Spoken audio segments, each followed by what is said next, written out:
Types of solutions for linear equations. Welcome to Math Class with Sass. I'm Jillian, and I make math make sense, coming from a 9-year math teacher who moved from New York City to Thailand to teach math with sass all around the world. Let's get started. So today we're going to be solving 3 different equations that have 3 different types of solutions. Let's take a look at our first example here. We have 10 minus 4x equals negative 9x. Notice how we have an equation that has variables on both sides of the equal sign. So the first thing we want to do is use inverse operations to collect those variables on one side of the equal sign.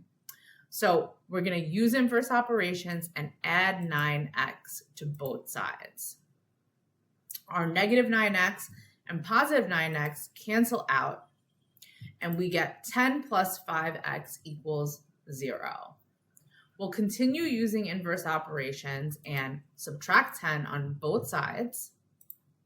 Our positive 10 and negative 10 cancel out, and we get 5x equals negative 10. We'll divide both sides by 5. Our little 5's cancel out, and we get our solution, which is x equals negative 2. So we have our solution here. And there's only one solution, right? So when you solve an equation like you're used to, and you end up with a mathematical statement that says x equals a value or your variable equals a value, then you just have one solution.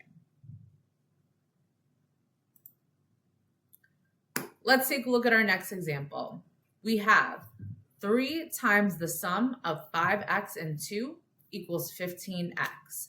We have a little distributive property action going on here, right? So if you watched my video on solving equations with the distributive property, the first thing we're going to do is get rid of that number on the outside of the parentheses. So we'll divide both sides by 3. Our 3's cancel out, and we get 5x plus 2 equals 5x. Now we have variables on both sides of the equal sign, so we want to collect them on one side. So we'll subtract 5x from both sides of the equal sign.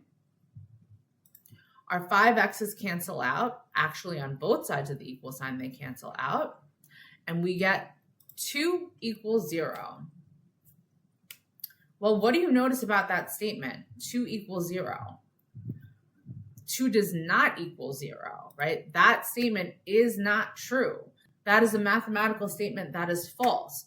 So when you solve an equation and you end up with a statement like 2 equals 0, a statement that is not true, right? 2 does not equal 0.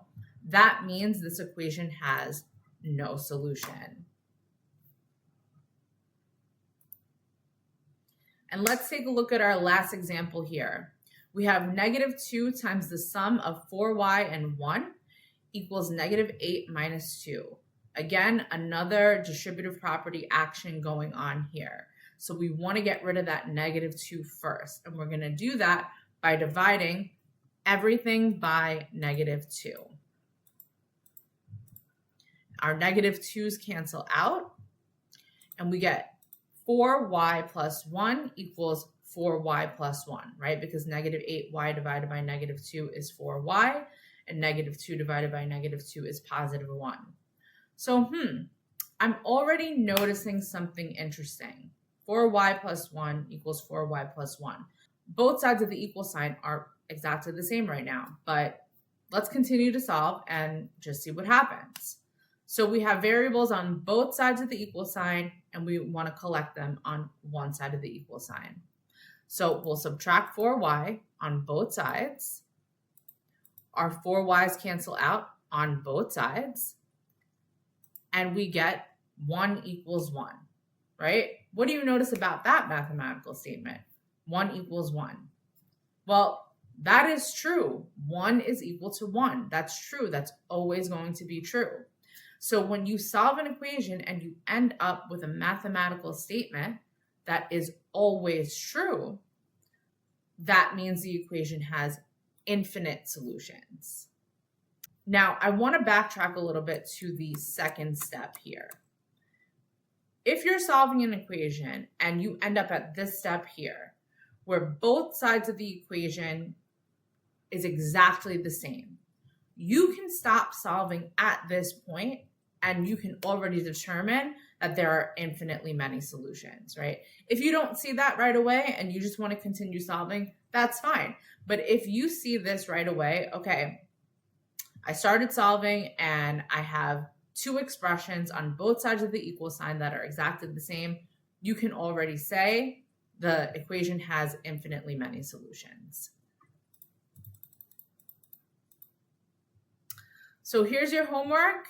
Yes, I'm assigning you homework, and the assignment is to like, comment, share, and subscribe. Thanks for watching, and stay tuned for the next lesson from Math Class with Sass.